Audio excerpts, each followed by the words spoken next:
This is McCook's Mr. Bill. It's an honor to have you here. 3 years ago, I had to quit working at the bakery. Arthritis started bothering me enough that I couldn't keep up to their standards. I've been there for 25 years, one of my part-time jobs so I could be Mr. Bill for free. This last week, the school principal there over at Central, he came out and said, "You're done here, you can't park here anymore." And, okay.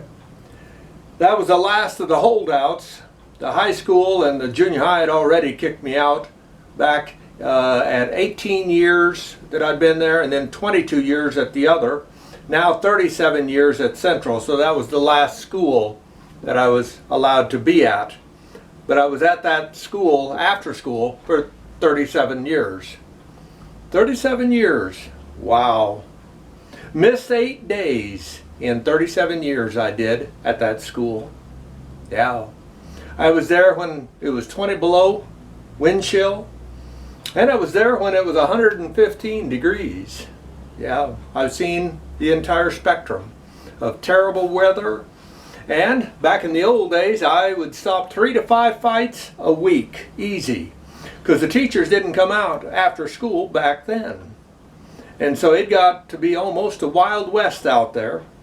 I'd stop most of the fights by just leaning out and saying, "Go ahead, beat each other up." But in any minute, a good-looking rich girl's going to come by here wanting a boyfriend, and you're going to be all beat up. You'd be surprised how often that would stop a 4th, 5th, or 6th graders from fighting.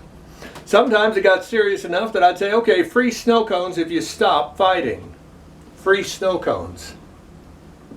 And I continually pressed and preached, not with God because I was on government property there, but rather just preached common sense every chance I got.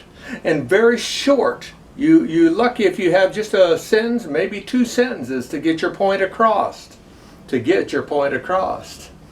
And we tried to also guide people.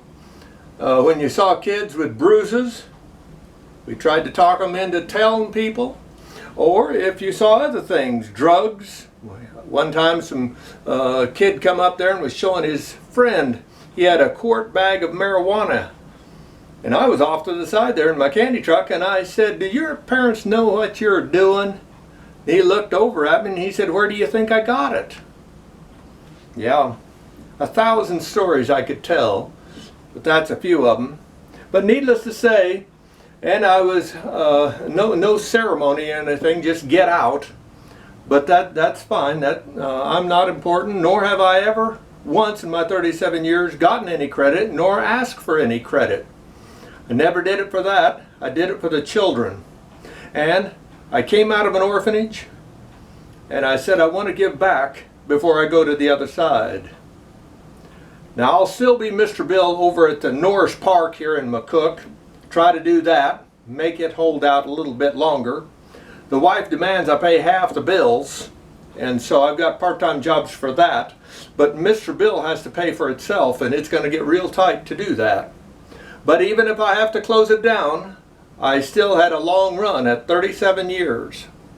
37 years of keeping the kids safe on the street, and the bad guys had to think twice about being around the parks or the schools when Mr. Bill is there. Be that as it may. A sad day, though. You guys have a good day.